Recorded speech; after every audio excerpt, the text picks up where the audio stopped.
السلام علیکم ورحمۃ اللہ وبرکاتہ۔ سورہ بقرہ آیت نمبر 1 to 7 ترجمہ اینڈ تفسیر۔ قرآن حکیم کی پہلی سورت سورہ فاتحہ ہے، جس کا مطالعہ ہم کر چکے ہیں۔ یہ بات آپ کے سامنے آ چکی ہے کہ یہ وہ پہلی سورت ہے جو رسول اللہ صلی اللہ علیہ وآلہ وسلم پر پوری کی پوری نازل ہوئی۔ اس سے پہلے صرف متفرق آیات نازل ہوئی تھیں، یعنی سورہ علق، سورہ قلم، سورہ مزمل اور سورہ مدثر کی ابتدائی آیات۔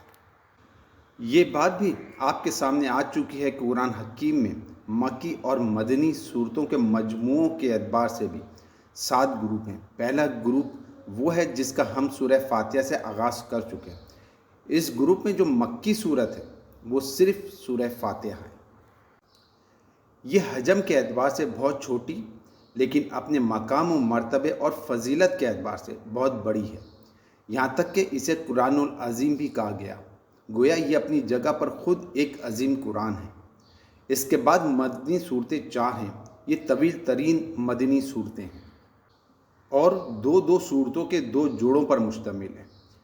میں عرض کر چکا ہوں کہ قرآن حکیم کی اکثر صورتیں جوڑوں کی شکل میں ہیں، جبکہ کچھ منفرد ہیں۔ سورہ فاتحہ منفرد ہے، اس کا کوئی جوڑا نہیں ہے، اگرچہ اس کے معنوی مناسبت قرآن مجید کی آخری سورت ناس کے ساتھ جڑتی ہے، لیکن بہرحال اس کا جوڑا سورہ فلق ہے۔ قل اعوذ برب الفلق اور قل اعوذ برب الناس دونوں صورتوں پر مشتمل ایک جوڑا ہے، لہٰذا سورہ فاتحہ کا کوئی جوڑا نہیں ہے، یا ہم یہ کہہ سکتے ہیں کہ یہ پورا قرآن ہی اس کا جوڑا ہے۔ سورہ فاتحہ کے بعد جو 4 صورتیں ہیں یہ جوڑوں کی شکل میں ہیں۔ سورہ بقرہ اور سورہ آل عمران ایک جوڑا ہے، جبکہ سورہ نساء اور سورہ مائدہ دوسرا جوڑا ہے۔ اس کے سب سے نمایاں علامت یہ ہے کہ سورہ بقرہ اور سورہ آل عمران دونوں کا آغاز حروف مقطعات الف لام میم سے ہوتا ہے، جبکہ سورہ نساء اور سورہ مائدہ دونوں میں بغیر کسی تحمید کے گفتگو شروع ہو جاتی ہے۔ سورہ نساء کا آغاز ہوتا ہے یا ایھا الناس اتقوا ربکم الذی، اور سورہ مائدہ شروع ہوتی ہے یا ایھا الذین آمنوا، پہلے کوئی تمہیدی بات نہیں کی گئی۔ سورہ بقرہ اور سورہ آل عمران کا یہ جو جوڑا ہے، ان دونوں کو رسول اللہ صلی اللہ علیہ وسلم نے الزہرین کا نام عطا فرمایا ہے۔ زہرہ کا مطلب ہے بہت تابناک روشن۔ یہ الفاظ حضرت فاطمہ رضی اللہ تعالیٰ عنہ کے نام سے جزا بن چکا ہے اور انہیں فاطمۃ الزہرا کہا جاتا ہے۔ رسول اللہ صلی اللہ علیہ وآلہ وسلم کی لخت جگر، نور چشم حضرت فاطمہ رضی اللہ تعالیٰ عنہ بہت ہی روشن چہرے والی خاتون تھی۔ حضور صلی اللہ علیہ وآلہ وسلم کے الفاظ کے مطابق سورہ بقرہ اور سورہ آل عمران زہراوین یعنی 2 انتہائی تابناک اور روشن صورتیں ہیں۔ اس طرح قرآن مجید کی آخری 2 صورتوں کو المعوذتین کا نام دیا گیا ہے۔ پہلے گروپ کی ان مدنی صورتوں کے مضامین کے بارے میں جان لیجئے کہ 2 مضمون ہیں جو ان میں متوازی چلتے ہیں۔ پہلا مضمون شریعت اسلامی کا ہے، اس لیے کہ اس سے پہلے تقریباً 2/3 قرآن نازل ہو چکا ہے۔ سورہ بقرہ پہلی مدنی صورت ہے۔ اس سے پہلے زمانی اعتبار سے پورا مکی قرآن نازل ہو چکا تھا، اگرچہ ترتیب میں وہ بعد میں آئے گا۔ اس میں شریعت کا احکام نہیں تھے، لہٰذا اب جب کہ مدینے میں مسلمانوں کا ایک آزاد معاشرہ قائم ہو گیا، یا یوں کہہ لیجئے کہ مسلمانوں کی ایک چھوٹی سی حکومت قائم ہو گئی جہاں اپنے قواعد اور اپنے قوانین، اپنے اصولوں کے مطابق سارے معاملات طے کیے جا سکتے ہیں، تب شریعت کا نزول شروع ہوا۔ سورہ بقرہ میں یوں سمجھیں کہ احکام شریعت کی ابتدا ہوتی ہے۔ کوئی بھی تعمیر کرنی ہو تو پہلے اس کا ابتدائی خاکہ بنتا ہے، اس کے بعد اس کی تفصیلی نقشے بنتے ہیں۔ تو ابتدائی خاکہ جو ہے شریعت محمدی اعلیٰ صحابہ صلاۃ والسلام کا، وہ سورہ بقرہ میں ہے۔ پھر سورہ نساء میں اس کے اندر مزید اضافہ ہوتا ہے اور سورہ مائدہ میں شریعت کے تکمیلی احکام آتے ہیں۔ چنانچہ سورہ مائدہ تکمیل شریعت کی صورت ہے۔ اسی میں وہ آیت بھی ہے، تم پر حرام کیا گیا مردار، خون، سور کا گوشت، وہ جانور جو خدا کے سوا کسی اور کے نام پر ذبح کیا گیا ہو، وہ جو گلا گھٹ کر یا چوٹ کھا کر یا بلندی سے گر کر یا ٹکر کھا کر مرا ہو، یا جسے کسی درندے نے پھاڑا ہو، سوائے اس کے جسے تم نے زندہ پا کر ذبح کر لیا، اور وہ جو کسی آستانے پر ذبح کیا گیا ہو۔ نیز یہ بھی تمہارے لیے ناجائز ہے کہ پاسوں کے ذریعے سے اپنی قسمت معلوم کرو۔ یہ سب افعال فاسق ہیں۔ آج کافروں کو تمہارے دین کی طرف سے پوری مایوسی ہو چکی ہے، لہذا تم ان سے نہ ڈرو بلکہ مجھ سے ڈرو۔ آج میں نے تمہارے دین کو تمہارے لیے مکمل کر دیا ہے اور اپنی نعمت تم پر تمام کر دی ہے، اور تمہارے لیے اسلام کو تمہارے دین کی حیثیت سے قبول کر لیا ہے۔ لہذا حرام و حلال کی جو قیود تم پر عائد کر دی گئی ہیں ان کی پابندی کرو۔ البتہ جو شخص بھوک سے مجبور ہو کر ان میں سے کوئی چیز کھا لے بغیر اس کے کہ گناہ کی طرف اس کا میلان ہو، تو بے شک اللہ معاف کرنے والا اور رحم فرمانے والا ہے۔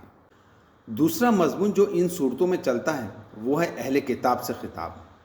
مکی قرآن میں سارا خطاب مشرقین سے تھا، یعنی عرب کے وہ لوگ جو مکہ میں اور اس کے ارد گرد آباد تھے۔ وہاں کوئی یہودی یا کوئی نصرانی نہیں تھا، سب کے سب مشرقین عرب تھے۔ تو پورے مکی قرآن میں انہی سے رد و قدح ہے، گفتگو ہے، بحث و نزاع ہے، ان کے اعتراضات کے جوابات ہیں، اور ان پر اہتمام و حجت کیا گیا ہے۔ اگرچہ اہل کتاب کا تذکرہ حوالہ کے طور پر موجود ہے، حضرت موسیٰ اور حضرت عیسیٰ علیہ السلام کا ذکر موجود ہے، لیکن بنی اسرائیل سے، یہودیوں سے یا نصارہ سے کوئی خطاب نہیں ہوا۔ ان سے خطاب مدینے میں آ کر شروع ہوا ہے، کیونکہ وہاں یہودی آباد تھے۔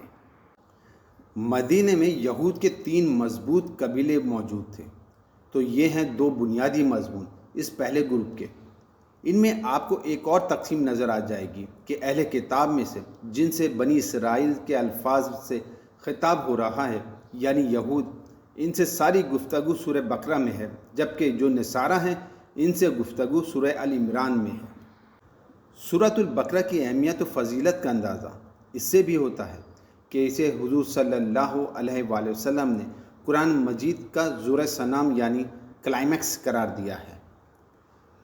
حجم کے اعتبار سے بھی قرآن کی سب سے بڑی صورت یہی ہے، 286 آیات پر مشتمل 2.5 پاروں پر پھیلی ہوئی ہے۔ سورہ بقرہ کو 2 حصوں میں تقسیم کیا جا سکتا ہے، اور اس اعتبار سے میں نے اس کا ایک نام تجویز کیا ہے، سورۃ المتین، یعنی 2 امتوں کی صورت۔ اس کے نصف اول میں اصل روئے سخن امت سابقہ یہود کی طرف ہے، جو اس وقت تک اللہ کے نمائندہ تھے اور زمین پر وہی امت مسلمہ کی حیثیت رکھتے تھے، لیکن انہوں نے اپنی بدعمالی کی وجہ سے اپنے آپ کو اس مقام کا نااہل ثابت کیا، لہٰذا وہ معزول کیے گئے، اور ایک نئی امت محمد صلی اللہ علیہ وآلہ وسلم اس مقام پر فائز کی گئی۔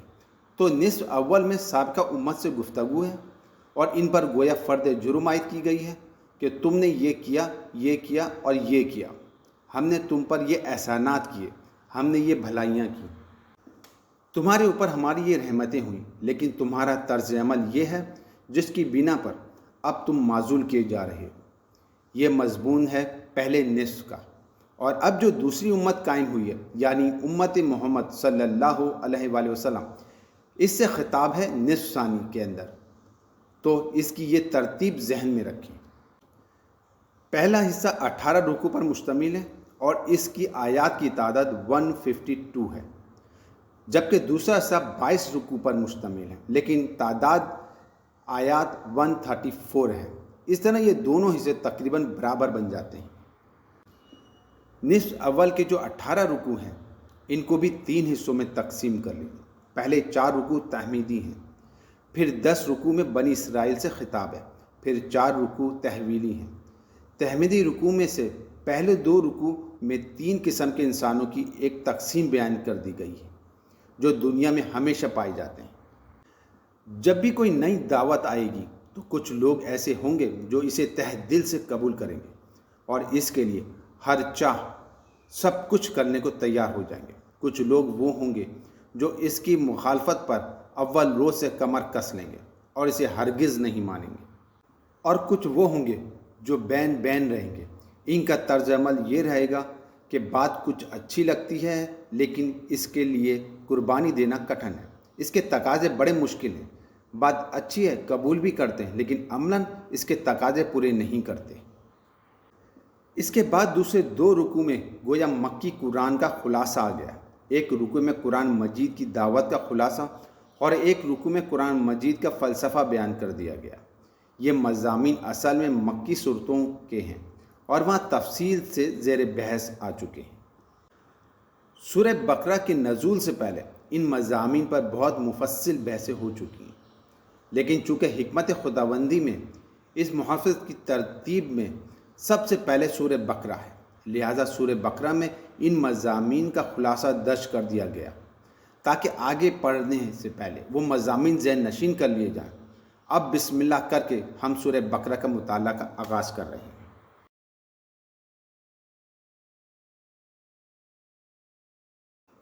یہ حروف مقطعات ہیں جن کے بارے میں یہ جان لیجئے کہ ان کی حقیقی، حتمی اور یقینی مفہوم کا کوئی نہیں جانتا سوائے اللہ اور اس کے رسول کے۔ یہ ایک راز ہے اللہ اور اس کے رسول کے مابین۔ حروف مقطعات کے بارے میں اگرچہ بہت سی آراء ظاہر کی گئی ہیں، لیکن ان میں سے کوئی شے رسول اللہ صلی اللہ علیہ وآلہ وسلم سے منقول نہیں ہے۔ البتہ یہ بات ثابت ہے کہ اس طرح کے حروف مقطعات کا کلام میں استعمال عرب میں معروف تھا، اس لیے کسی نے ان پر اعتراض نہیں کیا۔ قرآن مجید کی 113 میں سے 29 صورتیں ایسی ہیں جن کا آغاز حروف مقطعات سے ہوا ہے۔ سورہ قاف، سورہ قلم اور سورہ صاد کا آغاز میں ایک ایک حروف ہے۔ حامیم تین ہے، عین یاسین 2 حروف ہیں۔ الف لام میم اور الف لام را 3 حروف ہیں جو کئی صورتوں کا آغاز میں آئے ہیں۔ الف لام میم صاد اور الف لام میم را 4 حروف ہیں۔ حروف مقطعات میں زیادہ سے زیادہ 5 حروف یکجا آتے ہیں، چنانچہ قاف عین یا قاف صاد سورہ مریم کے آغاز میں اور حامیم عین سین قاف سورہ شعراء کا آغاز میں آئے ہیں۔ آیت نمبر 2، ذالک الکتاب لا ریب فیہ، بہر کتاب ہے، اس میں کچھ شک نہیں، یا یہ وہ کتاب ہے جس میں کوئی شک نہیں۔ آیت کے اس ٹکڑے کے 2 ترجمے ہو سکتے ہیں۔ پہلے ترجمے کی روح سے یہ ہے وہ کتاب موعود جس کی خبر دی گئی تھی کہ نبی آخر زمان صلی اللہ علیہ وآلہ وسلم آئیں گے اور ان کو ہم ایک کتاب دیں گے۔ یہ گویا حوالہ ہے محمد رسول اللہ صلی اللہ علیہ وآلہ وسلم کے بارے میں پیشن گوئیوں کی طرف کہ وہ جو تورات میں موجود تھی۔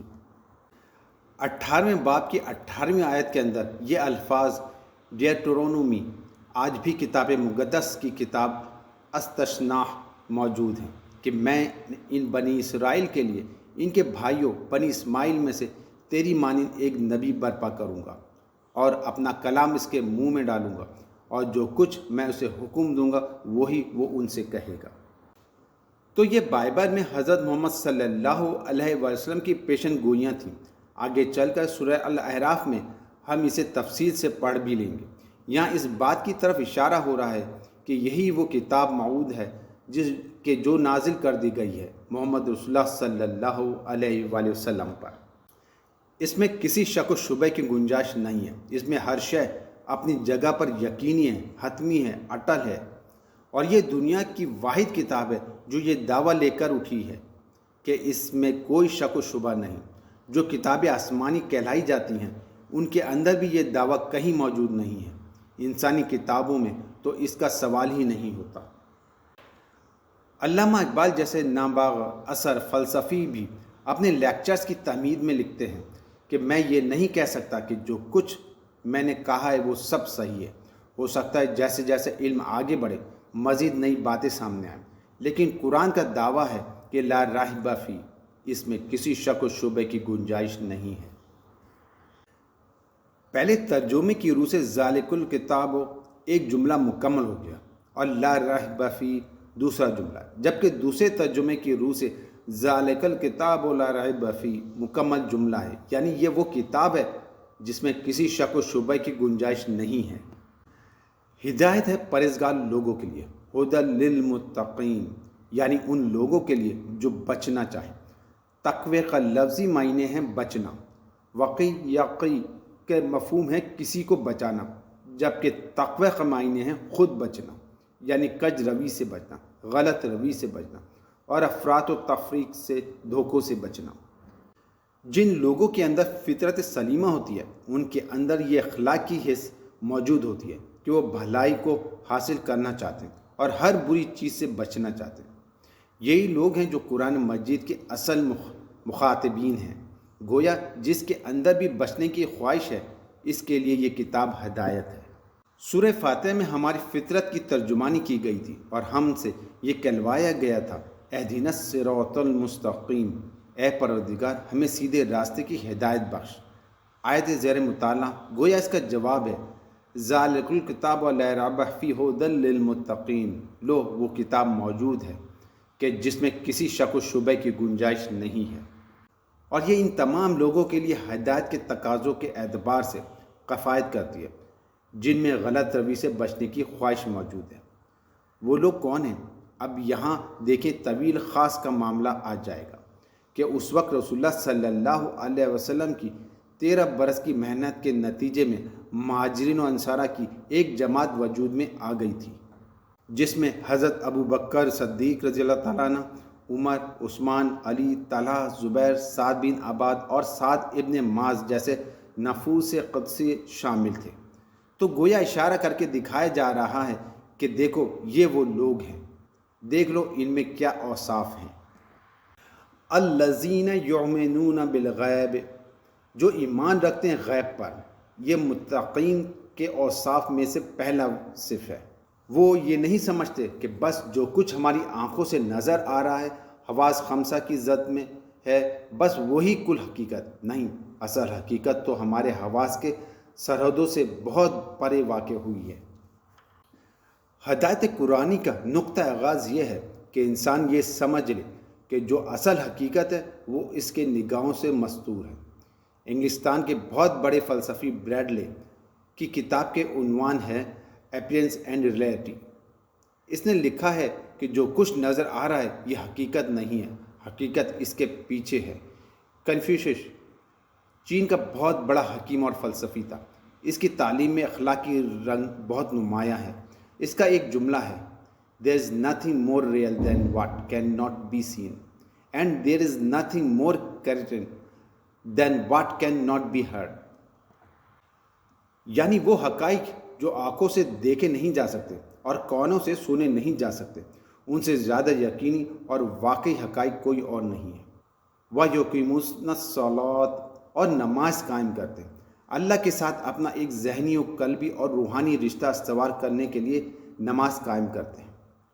وَمِمَّا رَزَقْنَاهُمْ يُنْفِقُونَ، اور جو کچھ ہم نے انہیں دیا ہے اس میں سے خرچ کرتے ہیں۔ یعنی خیر میں، بھلائی میں، نیکی میں، لوگوں کی تکلیف دور کرنے میں اور اللہ کے دین کی سربلندی کے لیے، اللہ تعالیٰ کی رضا جوئی کے لیے اپنا مال خرچ کرتے ہیں۔ وَالَّذِينَ يُؤْمِنُونَ بِمَا أُنزِلَ إِلَيْكَ، اور جو ایمان رکھتے ہیں اس پر بھی جو اے نبی صلی اللہ علیہ وآلہ وسلم آپ کی طرف نازل کیا گیا ہے۔ وَمَا أُنزِلَ مِن قَبْلِكَ، اور اس پر بھی ایمان رکھتے ہیں جو آپ سے پہلے نازل کیا گیا۔ یہ بہت اہم الفاظ ہیں۔ عام طور پر آج کل ہمارے ہاں یہ خیال پھیلا ہوا ہے کہ سابقہ آسمانی کتب توریت اور انجیل وغیرہ کے پڑھنے کا کوئی فائدہ نہیں، اس کی کوئی ضرورت نہیں۔ کوئی ضرورت نہیں کی حد تک تو شاید بات صحیح ہو، لیکن کوئی فائدہ نہیں والی بات بالکل غلط ہے۔ دیکھیں قرآن کے آغاز ہی میں کس قدر اہتمام کے ساتھ کہا جا رہا ہے کہ ایمان صرف قرآن پر ہی نہیں، اس پر بھی ضروری ہے جو اس سے پہلے نازل کیا گیا۔ سورہ نساء کوئی 6 ہجری میں جا کر نازل ہوئی اور اس کی آیت 136 کے الفاظ ملاحظہ کیجئے، اے لوگو جو ایمان لائے ہو، ایمان لاؤ اللہ پر اور اس کے رسول پر اور اس کتاب پر جو اللہ نے اپنے رسول محمد صلی اللہ علیہ وآلہ وسلم پر نازل کیے، اور ہر اس کتاب پر جو اس سے پہلے وہ نازل کر چکا ہے۔ چنانچہ توریت، انجیل، زبور اور صحیفہ ابراہیم پر اجمالی ایمان کی اہمیت کو اچھی طرح سمجھ لیجیے۔ البتہ چونکہ ہم سمجھتے ہیں اور مانتے ہیں کہ ان کتابوں میں تحریف ہو گئی ہے، لہٰذا ان کتابوں کی کوئی شے قرآن پر حجت نہیں ہوگی۔ جو چیز قرآن سے ٹکرائے گی ہم اس کو رد کر دیں گے اور ان کتابوں کی کسی شے کو دلیل کے طور پر نہیں لائیں گے۔ لیکن جہاں قرآن مجید کی کسی بات کی نفی نہ ہو رہی ہو وہاں ان سے استفادہ بھی کوئی حرج نہیں۔ بہت سے حقائق ایسے ہیں جو ہمیں ان کتابوں ہی سے ملتے ہیں۔ مثلاً ہمیں توریت سے ملتی ہے جو قرآن میں نہیں۔ چرونولوجیکل آرڈر، انبیاء علیہ السلام کے درمیان زمانی ترتیب ہے۔ قرآن میں کبھی حضرت نوح علیہ السلام کا ذکر بعد میں اور حضرت موسیٰ علیہ السلام کا پہلے آ جاتا ہے۔ یہاں تو کسی اور پہلو سے ترتیب آتی ہے، لیکن توریت میں ہمیں حضرت ابراہیم، اسحاق، یعقوب، انبیاء، بنی اسرائیل، موسیٰ اور عیسیٰ علیہ السلام صلاۃ وسلام کی تاریخ ملتی ہے۔ اس اعتبار سے سابقہ کتب سمیہ کی اہمیت پیش نظر رہنی چاہیے، اور آخرت پر وہ یقین رکھتے ہیں۔ وَبِالْآخِرَةِ هُمْ يُوقِنُونَ۔ یہاں نوٹ کرنے والی بات یہ ہے کہ باقی سب چیزوں کے لیے تو لفظ ایمان آیا ہے، جبکہ آخرت کے لیے یقین آیا ہے۔ واقعہ یہ ہے کہ انسان کے عمل کے اعتبار سے سب سے زیادہ مؤثر شے ایمان بالآخرت ہے۔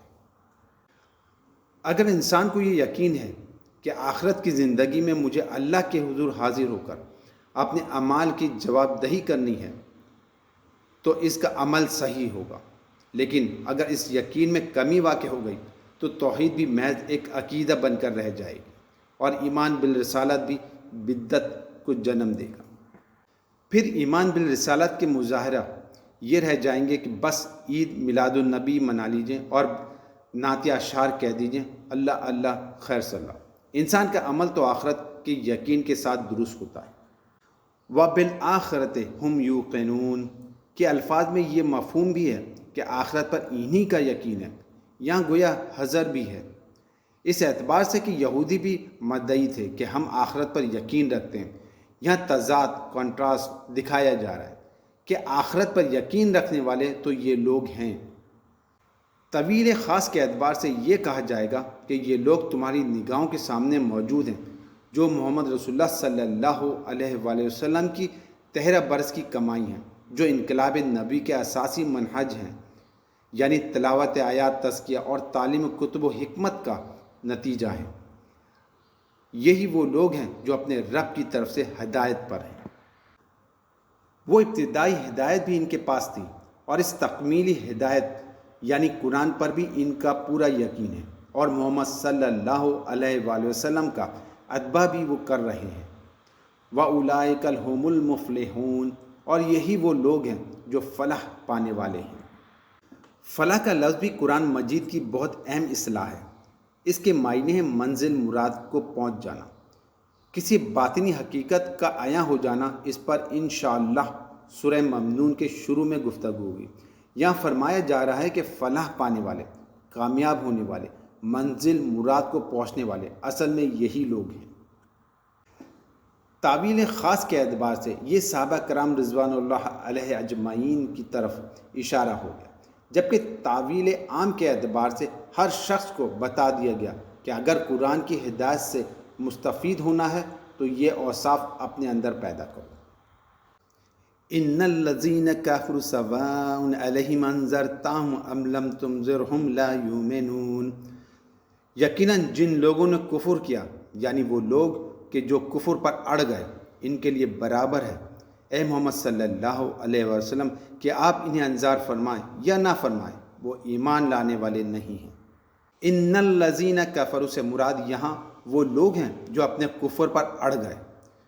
اس کو ہم طویل عام میں نہیں لے سکتے، اس لیے کہ اس صورت میں تو اس کے معنی یہ ہوں گے کہ جس شخص نے کسی بھی وقت کفر کیا اب وہ ہدایت پر آ ہی نہیں سکتا۔ یہاں یہ بات مراد نہیں ہے۔ اگر کوئی شخص کسی معاملاتاً کی بنا پر یا عدم توجہی کی بنا پر کفر میں ہے، حق اس پر واضح نہیں ہوا ہے، تو انداز اور تفسیر سے اسے فائدہ ہو جائے گا۔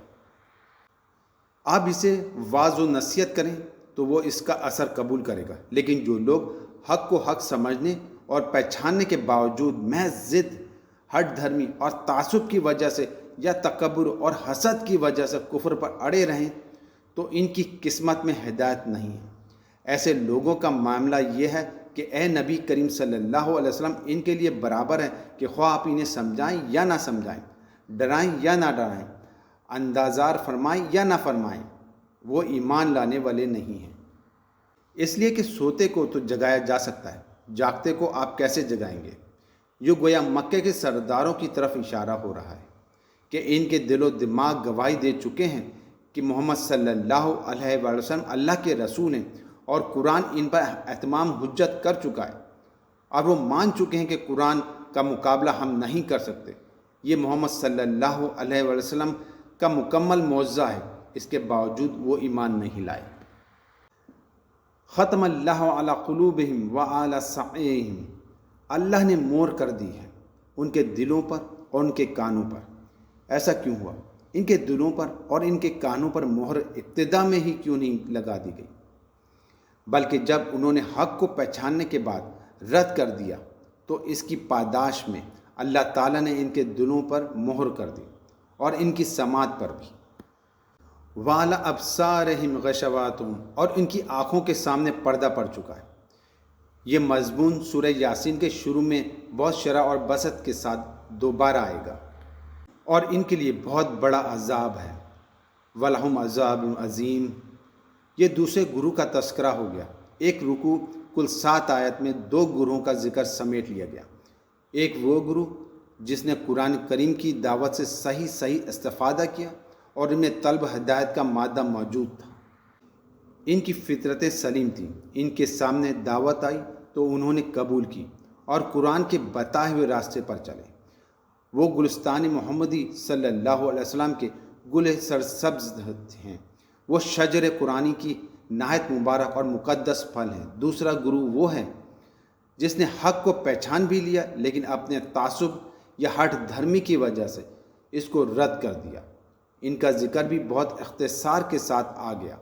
ان کی تفصیلی ذکر آپ کو مکی صورتوں میں ملے گا۔ اب آگے تیسرا گروہ کا ذکر آ رہا ہے۔